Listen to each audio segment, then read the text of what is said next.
अंते मति सा गति। तो जैसी मति होगी वैसी गति हो जाएगी। अब उन्होंने देखा कि अरे मृग शरीर प्राप्त हो गया। उस मृग शरीर में उन्होंने जब इस चीज को देखा कि अरे स्मृति तो हमारी भगवान ने नष्ट नहीं करी, और इस स्मृति के बने रहने पर हमें बड़ा कष्ट है कि हमें इतना बड़ा हमारा साम्राज्य और आज हम मृग बने और घास बीनते घूम रहे हैं। तो उन्होंने सूखी घास, वहीं पहुंच गए गंडकी नदी के किनारे जहाँ तपस्या कर रहे थे, वहीं पहुंच गए अपने उस आश्रम पर। भगवत चिंतन करते हुए सूखी घास खा लें। जब आयु पूरी हो गई तो आधा शरीर गंडकी नदी में डाल के मृत्यु को प्राप्त हो गए, शरीर छोड़ दिया। अब मिला ब्राह्मण कुल में शरीर है, तो अंगिरा गोत्रीय ब्राह्मण बने आकर के, और ब्राह्मण घर में शरीर मिला। पिताजी ने गायत्री मंत्र दिया तो ये तो पहले ही से याद था। वेद वेदांग उपनिषद सिखाए सब पहले से याद थे। तो वो कहें का से कबूतर, वो कहें का है। तो वो जो बच्चे विद्वान थे वो बोले गायत्री मंत्र कहो, तत्सवितुर्वरेण्यम, बोले तत्सवितुर्वरेण्यम, साफ बोले ही नहीं। पिताजी ने कहा तू तो बहुत जड़ मूर्ख। नाम था भरत। जड़ मूर्ख कहते कहते गरीबी में हर व्यक्ति का घर में एक उपनाम होता है। जैसे आप शुक्ला जी हैं, थोड़ा धन कम हो, बोले शुक्लवा के यहाँ चले जाओ, लोग ऐसे कहते हैं। हमारे यहाँ चौबे जी थे, तो लोग जब उनको कहें चौबे जी तो वो बोले हाँ जी। और जब उनके पास धन कम हो गया, गरीबी का समय आ गया, तो लोग गांव में बाहर बुलाएं तो चौबे, तो वो भी कहें कौन है बे, जो जैसा होता है। तो गरीबी में उपनाम हो गया, घर वालों ने यही तिरस्कृत कर दिया और नाम जड़ भरत पड़ गया, जड़ भरत। अच्छा, घर वाले उपहास उड़ाने में तो कमी रखते नहीं है। उपहास होता उनको कोई फर्क नहीं। भाइयों की शादी हो गई, एक दिन पिताजी बड़े दुखी मन से संसार को छोड़कर चले गए, माता पिता। तो भाइयों ने भी देखा कि अब तो ये सिर्फ खाने पर पड़ा रहता है, तो जो घर में सबसे रूखा सूखा बचा खुचा होता था वही उनको दे दिया जाता था। भरत जी ने देखा है तो भगवान जो दे दे। राजा रह ही चुके थे, जो जीवन में राजा रह चुका, वन में भी रह चुका, हिरन शरीर में भी घास खा चुका, और उससे भोजन से क्या मतलब। वीत रागियों की तरीके जो मिल जाए भगवान को भोग लगाएं, चुपचाप खा लें, बोलें कुछ नहीं। भाइयों ने कहा ये जाओ खेत देखो जाके, आज वहाँ गड्ढा वो पानी लगाए रहना। गए, पहुँच गए खेत। एक ही जगह चिड़ैयों को बुलाया, जो कुछ है हमारा तुम्हारा सब एक ही है। आत्मवत् सर्वभूतेषु, उन्होंने आत्मवत् सर्वभूतेषु, जो मैं हूँ वही तुम हो, आओ खाओ, सब तुम्हारा ही है। खिला दी सब। भाई लोग आए, बहुत डांटा, बोले भाग गए यहाँ से, चल दिए। फिर भाई बोले कि अब एक नौकर कम हो जाएगा। आजकल बहुत भाई ऐसे हैं कहीं कहीं, जो अपने छोटे भाई को भाईचारा नहीं, चारा ही समझते हैं। वो वाली कथा सुनी है? एक वो भाई थे दो, तो बोले कंबल दिन में तुम्हारा, रात में हमारा। अमरूद का पेड़ था घर में, बोले ये नीचे तुम्हारा, ऊपर हमारा। एक घर में गैया थी, बोले आगे तुम्हारी, पीछे हमारी। सुनी वाली कथा? तो ये वैसी ही कथा है। भाइयों ने भी खूब इस्तेमाल किया।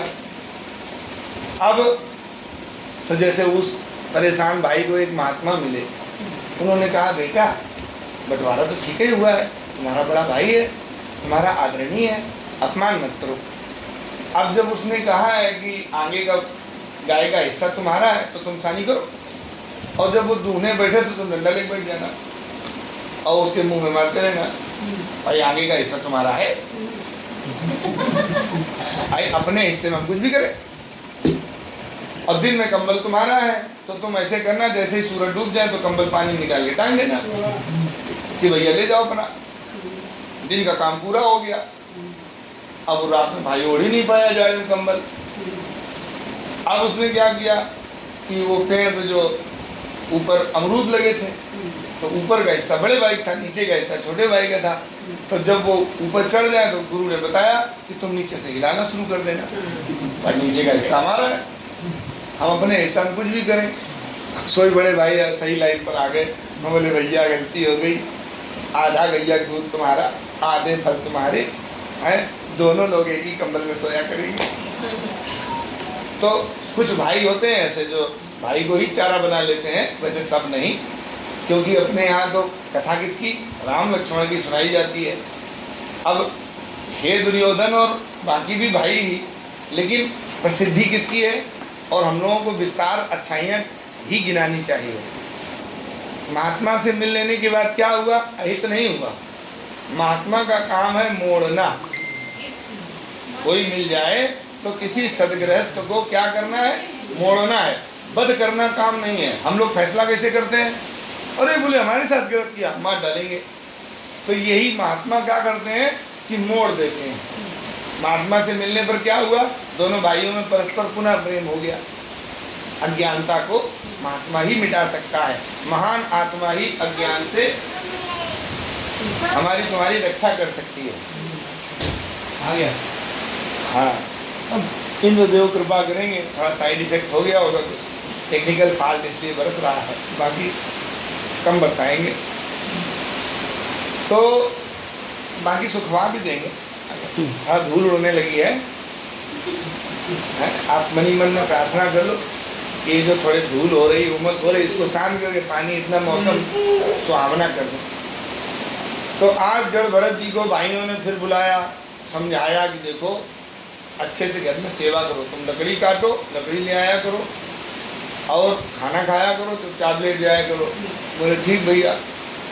तो उनको रूखा सूखा भोजन दिया जाए। एक दिन उन्होंने कहा अपने काम हो गया, इनको भगाओ घर से, भगा दिया, चल दिए। उनके लिए तो घर वैसे ही बंधन था, मुक्त हो गए घर से भी, चल दिए। एक अंगोछा लपेटे थे, एक दो पहने थे, इतना पैतृक संपत्ति पास में थी। जंगल जंगल अपना जाए भगवान का भजन करते हुए। एक दिन डाकुओं को एक बलि की जरूरत थी, वहाँ पर एक बलि जो देने वाले थे, तो वो छंगा निकल आया 6 उंगली वाला, तो उसमें तो बलि दे नहीं सकते। अपने यहाँ कान क्यों छिदवाए जाते हैं, ताकि कोई हमारी तुम्हारी बलि न दे दे। हाँ, अंग छेदन करा दिया जाता है वो छोटे बच्चों के। नहीं तो पहले जैसे किसी कोई अंग छिदा हुआ ना हो तो वो बलि के लिए यूज हो जाता था। हाँ, सर तन से जुदा। अब बाकी कहीं और से भी जुदा कर लेते हैं, लेकिन सर वाला बचाए रहो। तो इसलिए ये करा दिया जाता था कि छेदन करा दो। और यहाँ कान छिदाने से भी ब्रेन की नसें तीव्र होती हैं, याददाश्त स्मृति बढ़िया होती है। और अगर गलत जगह छिद जाए तो रोशनी भी चली जाती है आँखों की। जैसा ये कान बना होता है, ऐसे ही माँ के गर्भ की स्थिति होती है हम लोगों की, है। जैसे इस कान का डिजाइन है, ऐसे ही गर्भ में ऐसे बच्चा ऊपर पैर के लेटा रहता है, सेम वही डिजाइन होती है। इसलिए यहाँ पे छेदने से मस्तिष्क की नसें तीव्र होती हैं।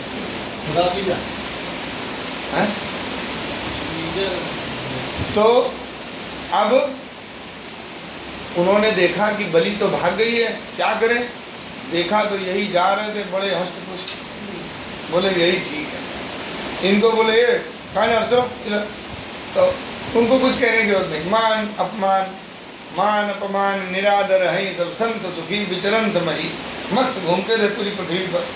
उन्होंने बुलाया, इधर आओ। आ गए, माला पहनाई, बढ़िया भोजन कराया गया, खा लिया, भगवान का धन्यवाद दिया, आज इतना बढ़िया खिलाया, बढ़िया धन्यवाद की स्थिति में बैठे थे। तो वज्रासन में बैठ गए माता काली को देख के। उन्होंने जो तलवार में अपना धार लगाई, तो उन्होंने कुछ कहा नहीं कि भगवान हमें बचा लो, हे दीन बंधु रक्षा करो। वो शांत भाव से बैठे, माँ को अपना जीवन समर्पित कर चुके थे। मन ही मन माता स्वयं प्रकट हुई और उन बलि देने वालों का ही माँ ने वध कर दिया। और बोले तुम कुछ कर क्यों नहीं सकते थे। बोले जिसकी माँ सामने हो वो बेटा क्या करे। अच्छा, कौन बेटा ये चाहता है, जैसे छोटा बच्चा है, ये कै बजे दूध पिएगा, कौन से कपड़े पहनेगा, इसको क्या पता है। कौन सा बैग लेके स्कूल जाएगा, गोदी गोदी रखा जाएगा या मम्मी हर बात पे कंटिया देंगी, कुछ पता है। ऐसे ही हम लोगों को भगवान के आगे अपना दिमाग नहीं चलाना चाहिए। जाई विधि राखे राम ताई विधि रहिए। बोले माँ हम तो तुम्हारे सामने बैठे थे और जब तुम सब जगह हो तो हमें करने की क्या जरूरत। तो माँ समझ गई वीतरागी तो है ही मेरा बेटा। माँ ने कहा तुम्हारा वत्स कल्याण हो, जाओ। आगे चल दिए और चलते चलते अपने उसी मस्त भजन में जाते जा रहे हैं। कोई मतलब नहीं कि हम भगवान के हैं, भगवान हमारे हैं और उन्हीं का हमें सहारा है। हम भगवान के हैं, भगवान हमारे हैं, हमारे का ही हमें सहारा है। हम राम जी के राम जी हमारे हैं, हम राम जी के राम जी हमारे हैं। हम राम जी के राम जी हमारे हैं, हम राम जी के राम जी हमारे हैं। हम श्याम जी के श्याम जी हमारे हैं। हम राम जी के राम जी हमारे जय हैं। भक्तवत्सल भगवान की जय। जय हो। अब जड़ भरत जी जा रहे थे तो एक दिन उन्होंने देखा कि कुछ कहार उनको बुला रहे हैं। बोले बाबा कहाँ जा रहे, इधर आओ इधर आओ। हाँ बोले इधर आओ। पहुँच गए। बोले हमारा एक कहार बीमार हो गया है। तो बोले क्या करना है। बोले राजा की पालकी ढोने में दिक्कत हो रही है। राजा समस्त प्रजा का पिता होता है और समस्त पिता का प्रजा का कर्तव्य है कि राजा को प्रसन्न रखे। बोले बिल्कुल ठीक बात है। बोले फिर लग जाओ। लग गए। रास्ते में चीटियाँ जा रही थी, रास्ते में चीटियाँ जा रही थी तो उन्होंने उछल के उसको पार हो गए। जैसे पालकी में सर टकराया। कहार बोले महाराज हमारी गलती नहीं, ये जो नया लगा है ये चलता नहीं है सही से। कहार घबराए राजा मारेगा। तो राजा ने कहा मैं लगता है दंड दूं तभी तुम सही हो गए। बाहर झांका उसने, देखा बड़ा कृष्काय कंधा तगड़ा। अच्छा संत महात्मा वैसे तो वो खाते पीते आपको नजर आएंगे हैं। एकादशी चाहे जितनी करते हो लेकिन तुम्हें महात्मा लोग बढ़िया पेट निकला होगा हष्ट पुष्ट है। हमारे मलूक पर पीठा दी सो देखो कितनी एकादशी करते हैं लेकिन जिस समय सामने बैठे हो लाल गलुआ एकदम बढ़िया यूँ पेट निकला। ऐसे बैठते हैं लगता है साक्षात कुबेर जी बैठे हैं। हाँ उनका दर्शन करो। कुबेर जी जैसे हलवाई की दुकान में क्या चीज़ अच्छी लगती है आपको देखने में। हमको दो चीज़ें अच्छी लगती हैं। एक तो खुद हलवाई देखने में अच्छा लगता है और उसके समोसा ऐसी जगह नहीं खाना खाते हैं जो बिल्कुल दुबला पतला हलवाई हो। गुप्ता जी सेठ जी लगते हो ऐसे और फिर आगे समोसे रखे हो। दो ही चीज देखने में अच्छी लगती है। खाते हम नहीं है समोसा लेकिन अब सेठ जी आपको एकदम ऐसे लगते हो दुकान में बिल्कुल दुबले पतले। अब क्या होगा। तो सेठ जी लगना चाहिए। सेठ जी ऐसे ही उन्होंने देखा बड़ा कृष्काय तो बोले इतना मोटा है, इतना तगड़ा है, इतना खाता पीता है, लगता है तेरे शरीर में शक्ति नहीं है हैं। आज तू ज़्यादा भार ढो रहा है इसलिए तुझे बड़ी दिक्कत है। मैं तुझे दंड दूंगा और तब तुझे भान होगा। कुछ नहीं बोले। रघुगण ने कहा कि देखो लगता है हाँ तेरी सत्संगति किसी से नहीं हुई, मैं तुझे आज समझाऊंगा। तो उन्होंने बोलना शुरू किया। जीवन में कभी नहीं बोले, आज पहली बार बोले क्योंकि वो ब्रह्म ज्ञानी थे। जान गए ये राजा रघुगण है कौन, ये सत्संग के लिए जा रहा, ये वही वाला हिरन है जिसके प्रेम में पागल हो गए थे। आज कंधे पे बिठा लिया। तो महात्मा का कर्तव्य है, वैसे तो बोले नहीं लेकिन अगर किसी के ऊपर सिरोधार्य कर लिया, उसके ऊपर सर पर हाथ रख दिया तो फिर महात्मा की जिम्मेदारी है कि उसका कल्याण करे। आज राजा रघुगण जब सत्संग के लिए जा रहा था तो उन्होंने सोचा मैंने कंधे पर बिठा लिया है, अब अगर ये उतरा और अहंकार इसका नष्ट ना हुआ तो मेरा जीवन बेकार हो जाएगा, महात्मा बनना बेकार हो जाएगा। तो वो बोले तयोदितं व्यक्तम अभिप्रप्लब्धम भर्तुम समय स्यादधि वीर भारा गर्तुर यदि स्यादधिगम्य मध्वा पावे तिरासौ न विदाम प्रवाह। ए महाराज, तुम पिसे हुए को पीसने की बात करते हो, जो पहले से ही पिसा हुआ है। एक मिट्टी के ढेर पर दूसरा मिट्टी का ढेर रखा हो तो क्या उसमें कुछ वजन होता है? इस अस्थिचर्ममय शरीर पर एक अस्थिचर्ममय नाम का राजा रहुगण जो है वो बैठा है। काहे का भार? एक पाल नीचे शरीर है, एक मिट्टी नीचे रखी है, उसके ऊपर एक डोली रूपी मिट्टी रखी है, उस डोली के भीतर एक मिट्टी रूपी राजा जो अपने को कह रहा रहुगण वो बैठा है। तो मिट्टी के ऊपर कितनी भी मिट्टी रख लो, भार का है का? और जिसे तुम भार समझते हो, मैं वो हूँ ही नहीं। ना मैं मोटा हूँ, ना मैं दुबला हूँ, ना मैं सुखी हूँ, ना मैं दुखी हूँ, ना मैं भूखा हूँ, ना मैं प्यासा हूँ।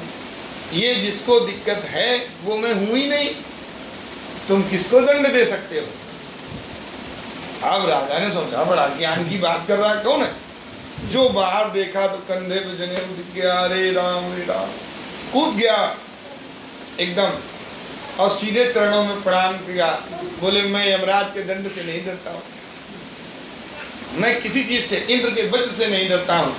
ना हम विसंके सुरराज वज्रा, सुरराज वज्रा, मैं इंद्र का जो वज्र है जिससे बड़े बड़े पहाड़ चकनाचूर हो जाते हैं, मैं उससे डरता नहीं हूँ। मेरा नाम रहुगण है, नाम बताया अपना। ना हम विसंके सुरराज वज्रा, नात्र शूलान यमस्य दंडात, ना मैं शिव जी के त्रिशूल से डरता हूँ। त्रिशूल, उसमें 3 प्रकार के शूल हैं, उससे नहीं डरता हूँ।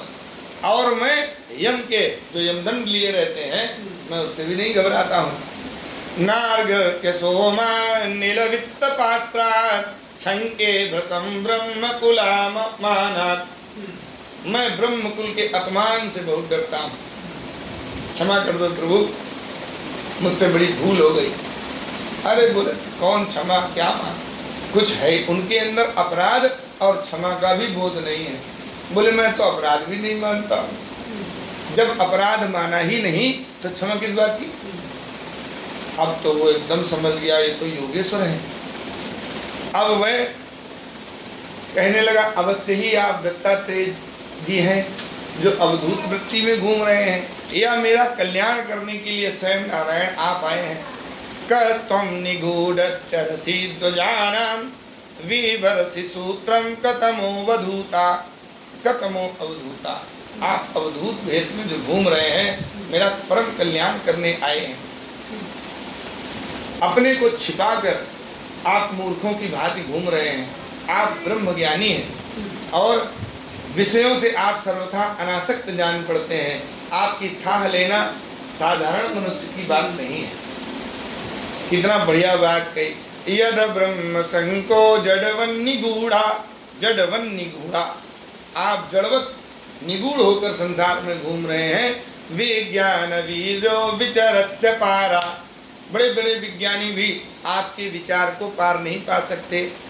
वाचांसि योग गथितानि साधो नाना क्षमन्ते मनसापि वेतुम, आज उनकी प्रशंसा करते हुए चरण पकड़ के बैठ गया। जड़ भरत जी बोले, ज्ञानी तो तुम बहुत बनते हो पर हो मूर्ख है। जो गुरु होता है वो ऐसी बात करता है अपने शिष्य से, जैसे पिता कैसे बात करते हैं अपने पुत्र से, हैं? चाहे जितना अच्छा काम करो डांटते हुए मिलेंगे, हैं? अम्मा डांटते हुए मिलेंगी, और जो ज़्यादा तारीफ करे समझ जाओ कोई काम कराने वाला है ये आदमी हमसे। जहाँ कोई तारीफ ना हो समझ जाओ कि इन्हीं से हमें कुछ प्राप्त होना है। आज उन्होंने कहा, एक बात बताओ राजन, जो तुम बार बार ये कह रहे हो कि मुझसे अपराध हो गया, क्या अपराध हो गया? मैं तो वह परम तत्व आत्मा हूँ जिसका संसार से कोई लेना देना नहीं है। बोले, महाराज कैसे? बोले, अच्छा इंद्रियों में कांटा अगर शरीर में लगा हो तो दिक्कत किसको होगी? शरीर को। लेकिन सीधे शरीर को दिक्कत नहीं होती। कांटा जब शरीर में लगता है तो शरीर से इंद्री को कष्ट होता है। कौन सी? कि किस इंद्री में कांटा लगा है। इधर लग चुक जाए, आलपिन जाए या फिर वो संकेत इंद्री भेजती है मस्तिष्क को, तो बुद्धि को कष्ट होता है, बुद्धि से मन में कष्ट होता है, और मन के बाद आत्मा में कष्ट नहीं होता। आत्मा इससे निर्लेप है। बोले कैसे? बोले आत्मा जड़वत नहीं, चेतन होते हुए वह भीतर निवास करती है, लेकिन शरीर से उसका कोई लेना देना नहीं। बोले अच्छा, जैसे अग्नि जल रही हो, अग्नि के ऊपर बटलोई रखो, बटलोई में दूध भरो, दूध में चावल डालो, चावल पक जाते हैं। बोले ऐसे ही उस चावल के साथ में अगर पत्थर हो, कोई मणि डाल दो तो क्या पकेगी? ऐसे ही आत्मा है, मणि रूप, दिव्य ज्योति प्रकाश रूप है, उसका इससे कोई लेना देना नहीं। संसार की भौतिक समस्त पदार्थों से उसका कोई लेना देना नहीं। हे राजन, तुम जो बात कर रहे हो वो सावयव पदार्थ की बात करते हो। यहाँ पर जड़ भरत जी कहते हैं, अज्ञानी होने पर भी तुम पंडितों के समान तर्क वितर्क करने की बात कर रहे हो, लेकिन ज्ञानियों में तुम्हारी गणना नहीं हो सकती, क्योंकि तुम सावयव पदार्थों को निरवयव पदार्थ से मिला रहे हो। सावयव कौन है? संसार, और निरवयव है पदार्थ। अच्छा, किसने देखा? मन, बुद्धि, चित्त, अहंकार और आत्मा को किसने देखा? सूक्ष्म शरीर है आत्मा, कारण शरीर है मन, बुद्धि, चित्त और अहंकार, और स्थूल शरीर है यह पांच भौतिक जो अन्न से बना है। जैसे आज भोजन जो हम लोग बनाते हैं वो 24 घंटे रखा रहने दो, उससे दुर्गंध आती है। ऐसे ही ये भोजन से पुष्ट शरीर प्राण निकल जाने के बाद इससे भी वही दुर्गंध आती है। कारण शरीर हमारे साथ चला जाता है, और जब इसके कारण शरीर का जो मल है वो जब जल जाता है तब हम वैकुंठ पहुंच पाते हैं। तो ये जो आत्मा है, आत्मा का इससे कोई लेना देना नहीं। अभी भी नहीं समझा? सावयव पदार्थ सांसारिक हैं, पांच भौतिक हैं, और जो निरवयव पदार्थ हैं वह आत्मा है। तो उन्होंने कहा, अको विदः को विदवादवादान वदस्यतो नाति विदाम वरिष्ठा न सूरयो ही व्यवहारमेनं तत्त्वावमर्शेन सहा मनन्ति। कि तत्वज्ञानी पुरुष इस अविचार सिद्ध स्वामी सेवक आदि व्यवहार को तत्व विचार के समय सत्य रूप में नहीं स्वीकार करते।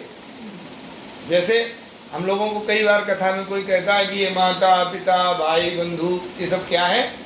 सांसारिक हैं, लेकिन जब हम लोग इससे उपराम होंगे तो यही हमारे लिए ना के समान है।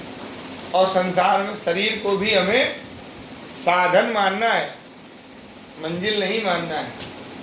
और हम लोग जो बीच में खुशियाँ मनाने लगते हैं, तो हम लोगों को खुशी नहीं मनानी चाहिए। खुशी क्या है कि जैसे किसी को 10 किलोमीटर की यात्रा करनी हो तो वो क्या करे? जब 10 किलोमीटर की यात्रा पूरी कर ले तो खूब ढोलक बजवावे, खूब डीजे लगवावे, खूब डांस करे कि हमने यात्रा पूरी कर ली। और हमारी लोगों की यात्रा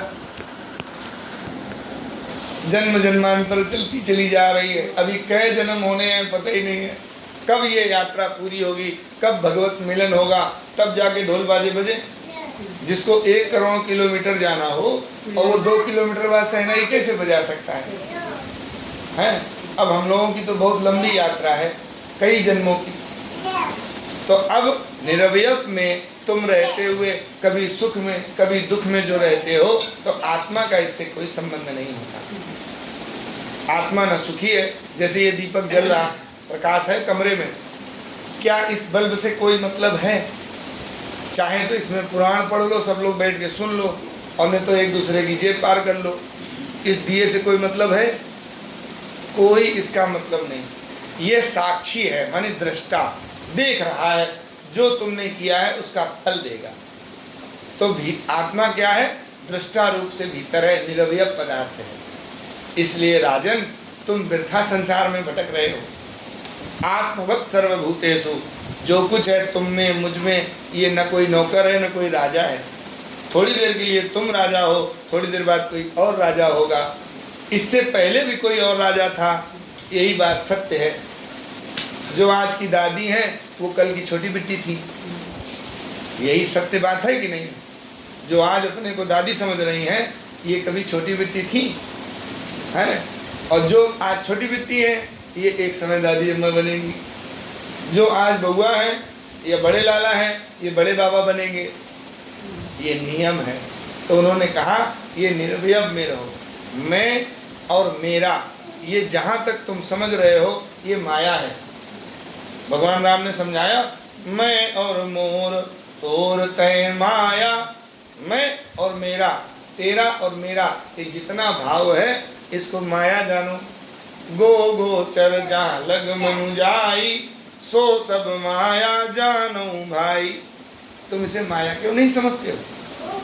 अरे बोले गुरुदेव समझ गए, लेकिन एक बात बताओ, विषयासक्त जो मन है वो जीव को संसार के संकट में डाल देता है।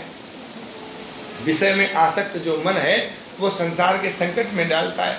इससे बाहर कैसे निकला जाए? जिस प्रकार घी से भीगी हुई बत्ती खाने वाले दीपक से बाद में धुआं निकलता है, तो उसकी शिखा जब तक घी पीछे से मिलता रहता है तो जलती रहती है। ऐसे ही हम लोग हैं, ऊर्जा पीछे से परमात्मा की प्राप्त होती रहती है प्राणवायु के रूप में, तो जीवित बने रहते हैं। उधर से स्विच ऑफ, इधर काम बंद। और हम लोग क्या कहते हैं, हम अगर ऐसा करते तो हम ऐसा कर लेते हैं। 6 चीज़ें भगवान के हाथ में हैं, उसको हेर फेर नहीं होता। कौन कौन? हानि लाभ जीवन मरण, जस अपजस विधिहान। आप बिजनेस करो, फायदा होगा या नुकसान वो परमात्मा के हाथ में है, दोनों काम। संसार में जिसने तुम्हें उस पेट से लगा के खाना बाहर तक दिया है वो वापस बुलाने की भी जिम्मेदारी है। हम लोग इसी में उलझे रहते हैं। किसमें? कि ये 4 दिन का मेला भगवान ने लगाया क्यों? और निर्गुण भजन में ये भक्त की बात आती है। भगवान से वो पूछता है, भगवान से भक्त पूछता है, ये 4 दिन का मेला आखिर लगाया क्यों है? ये 4 दिन का मेला आखिर लगाया क्यों है? वापस बुलाने वाले, ओ वापस बुलाने वाले भेजा यहाँ पे क्यों है? तो भगवान कहते हैं, बच्चा चिंता न करो, ये चंद दिन का जीवन मोहलत है हर किसी को। ये 4 दिन का है जीवन, ये चंद दिन का जीवन मोहलत है हर किसी को। मेहमान बन के काटे इंसान जिंदगी को। केवल हम यहाँ के मेहमान हैं, सबका ख्याल रखो। और एक दिन जब ख्याल करना बंद हो जाए तो अपना, जैसे आदमी बाद में शाम को दुकान समेटता है, ऐसे अपने को समेट कर वापस कछुए की तरीके भगवान में मन एकाग्र करो और वापस चलो। नहीं तो अब जैसे मेहमान की तरीके ना रहे, तो जैसे हम लोग यहाँ अभी यहाँ मेहमान बन के रह रहे हो, अभी सोफा पे बैठे हो, बड़ा अच्छा लग रहा है। जब चलने लगो तो सोफा हमारा है, बात गलत हो जाएगी। ऐसे ही खूब चटाई पे बैठो, खूब पंखा में बैठो, खूब एसी का आनंद लो, लेकिन तुम्हारा कुछ नहीं है, ये जानते रहो। यही मेहमान बनना है। रघुगण को जड़ भरत जी ने समाधान उसके प्रश्नों का किया। उसने समाधान पूछने के कई प्रश्न पूछे बारंबार। तो जड़ चेतन गुण दोष में विश्व कीन करतार, उन्होंने समझाया, संत हंस गुण गाए पे परिहरि बार विकार। जो अच्छे लोग होते हैं वह संसार के केवल क्या देखते हैं? गुण। और इस संसार में गुणों को आत्मसात करते हैं, अवगुणों को किनारे करते हैं और चले जाते हैं, क्योंकि उनका उद्देश्य होता है भगवत प्राप्ति। जैसे हम लोग वृंदावन गए तो मान लो ट्रेन की टिकट ली, किसी ने नहीं ली, कोई एसी में गया, कोई पैदल गया, ठीक है। कोई को होटल मिला, कोई को सड़क किनारे लेटने को मिला, कोई को पेड़ के नीचे, कोई के यहाँ प्याऊ था, पानी अच्छा पी लिया, किसी के पास वो नहीं था। भांति भांति के लोगों ने, लक्ष्य एक था, वृंदावन में भगवान का दर्शन हो। अब मजबूत चीज रखो, उसको हटाया तो हमें जो उद्देश्य है कि हमारा भगवान में प्रीति हो, यही बात जब हम लोग सही से समझ जाएंगे, हमारा जीवन कल्याणकारी हो जाएगा। जैसे आप अपनी बिटिया की शादी करो हैं, और बेटी की शादी पंडित बुलाओ बनारस के, और पूरा उत्तर प्रदेश भोजन करवा दो, खूब दान करो, नाचने वाले बम्बई से आ जाएं, क्योंकि बिटिया की शादी है, बराती रात भर कष्ट में ना रहे, डांस बम्बई वाले कर दें, सहनाई कोई और अच्छी जगह के बजाने वाले आ जाएं, विदा हो जाए अच्छे से। बिटिया का दामाद में प्रेम ना हो, दामाद का बिटिया में प्रेम ना हो, ये शादी क्या कहलाएगी? श्रम एव ही केवलम, केवल क्या हुआ? खर्चा मात्र।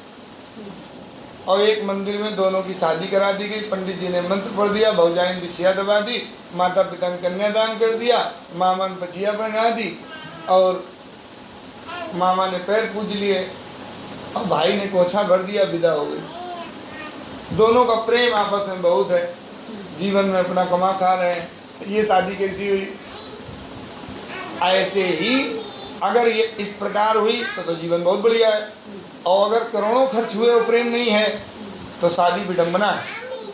तो हमारा भी, अगर हम पैदल गए, गाड़ी से गए, हेलीकॉप्टर से गए, भगवान के चरणों में प्रेम न जागृत हुआ तो क्या हुआ? श्रम एव ही केवलम। होटल 5,000 का लिया और वहाँ के बिहारी दर्शन नहीं हुए, वहाँ पर VIP दर्शन। तो भगवान के चरणों में प्रेम होना लक्ष्य है। इसी को रहुगण को उन्होंने विशेषता से बताया कि तुम्हारे छोटे छोटे कामों को भगवान नहीं गिनेंगे। दर्शन किस उद्देश्य से कर रहे हो वो भाव भगवान देखते हैं। तुम गए काहे से हो, टीका किस तरीके का लगा था, कपड़े कैसे पहने थे, भगवान ये सब नहीं देखते। अब रहुगण समझ गया, भवाटवी को पूछा कि ये संसार जो दिख रहा है इसका स्वरूप कैसा है? तो उन्होंने विस्तार से उसका स्वरूप बताया कि विशुद्ध परमार्थ रूप अद्वितीय, भीतर बाहर से भेद रहित परिपूर्ण ज्ञान ही सत्य वस्तु है। बात समझ में आई? कठिन बात है। क्या कह रहे हैं? विशुद्ध, पंडित जी, परमार्थ रूप, शुद्ध नहीं, विशुद्ध परमार्थ के रूप में अद्वितीय, भीतर और बाहर से भेद रहित परिपूर्ण ज्ञान। ऐसा नहीं कि अधूरा ज्ञान। आजकल के चेला बड़े खतरनाक हैं, अधूरे ज्ञान पर मचल जाते हैं। गुरु ने कहा बेटा हल्का भोजन किया करो।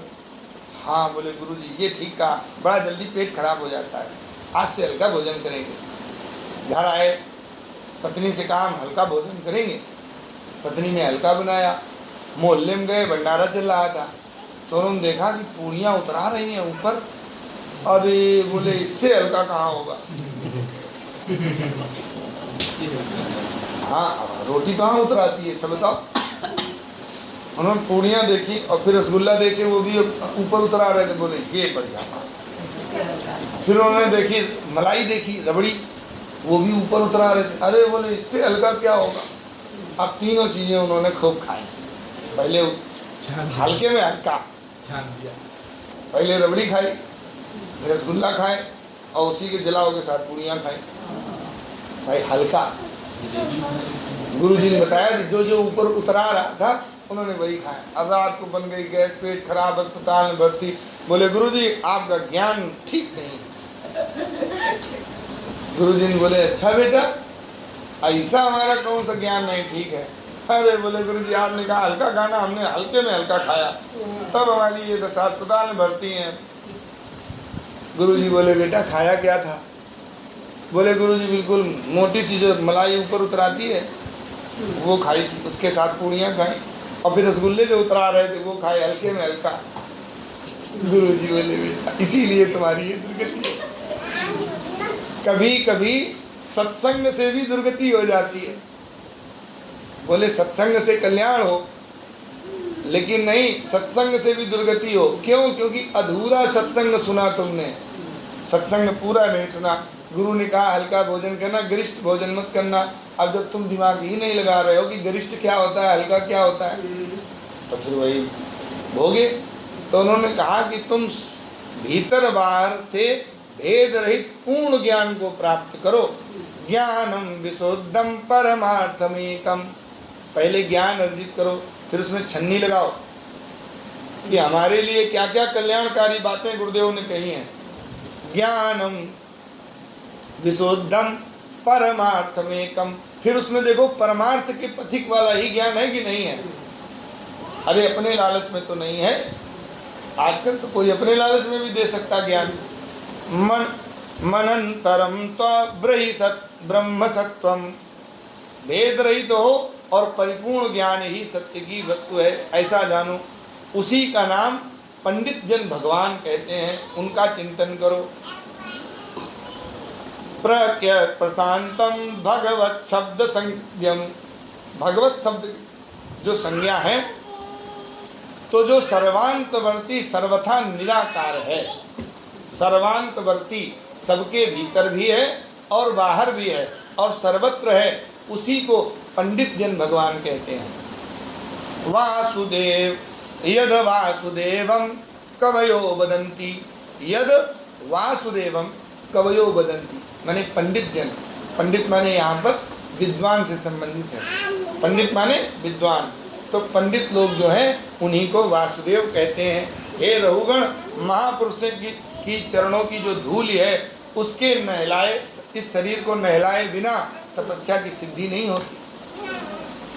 रहुगणै तत्तपसा न याति, अगर तुमने तपस्या करी तो तन बिना सेवा के पवित्र नहीं होता। चाहे माता पिता की सेवा करो, चाहे गुरुजन की सेवा करो, चाहे समाज की सेवा करो, तन पवित्र सेवा किए, समझा दिया।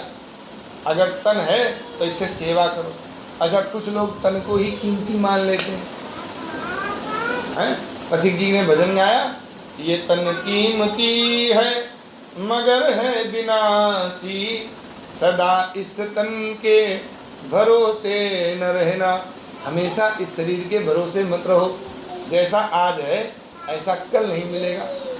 रहुगण ने गुरु ठीक कर लिया, भवाटवी का वर्णन बताया, उसके समस्त संशयों का नाश कर दिया, क्योंकि भगवान का चरित्र ही संशयों का विनाश करता है। साथ में गाओ। राम कथा सुंदर करतारी, राम कथा सुंदर करतारी, राम कथा सुंदर करतारी, राम कथा सुंदर करतारी, संशय विहग उड़ावन हारी, संशय विहग उड़ावन हारी, राम कथा सुंदर करतारी, राम कथा सुंदर करतारी, संशय विहग उड़ावन हारी, संशय विहग उड़ावन हारी। बोलिए भक्तवत्सल भगवान की जय। जो भगवान के इस निर्मल चरित्र को सुनता है उसके भीतर संशय रूपी जो पक्षी है वो उड़ जाता है।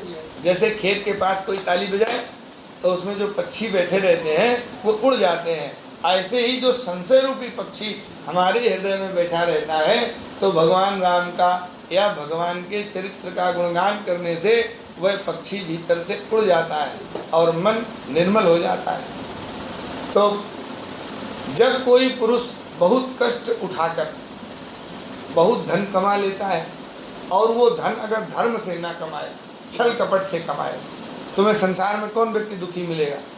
जिसने जिंदगी भर छल कपट से कमाई अपनी पत्नी और पुत्रों का पोषण किया, तो वो कमाई तो थी छल वाली, अब उसका बदला कहाँ से होगा? तो बच्चे भी निकल लेंगे हैं, फिर वो क्या करेंगे? सहयोगी नहीं बनेंगे। ऐसे ही लोग आपको रोते मिलेंगे, वो क्या कहेंगे? हमने अपने बच्चों के साथ बहुत किया लेकिन आज हमारे बच्चों ने हमारा साथ नहीं दिया, तो दें कहाँ से? जितनी मेहनत की कमाई थी उतना साथ दे रहे हैं, जितनी छल की कमाई थी इसके बाद साथ छोड़ दिया, क्योंकि अब उसका भरण पोषण तो तुम्हीं को करना है।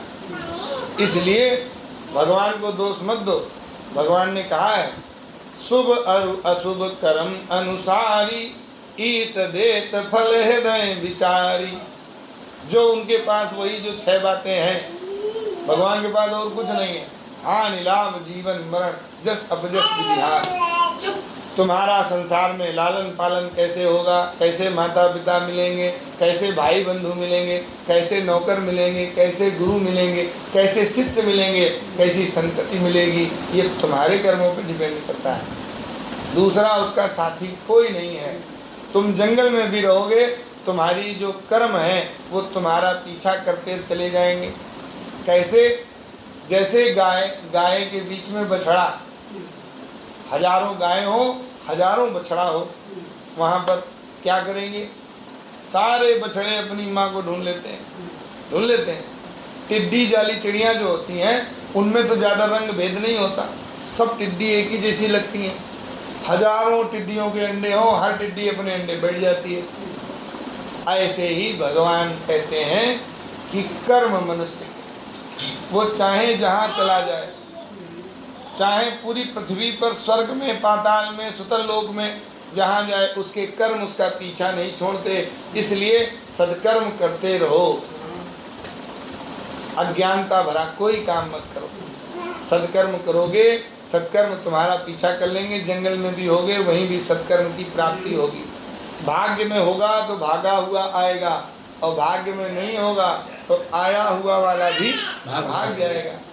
क्योंकि हम लोग संसार में भोग हम लोग नहीं भोग रहे हैं, भोग हमें भोग रहे हैं। हम भोग नहीं भोग रहे, भोग हमें भोग रहे हैं। जिस दिन ये बात समझ जिसको आ जाएगी, वही भगवान का भक्त हो जाएगा। बोलो भक्तवत्सल भगवान की। आज इस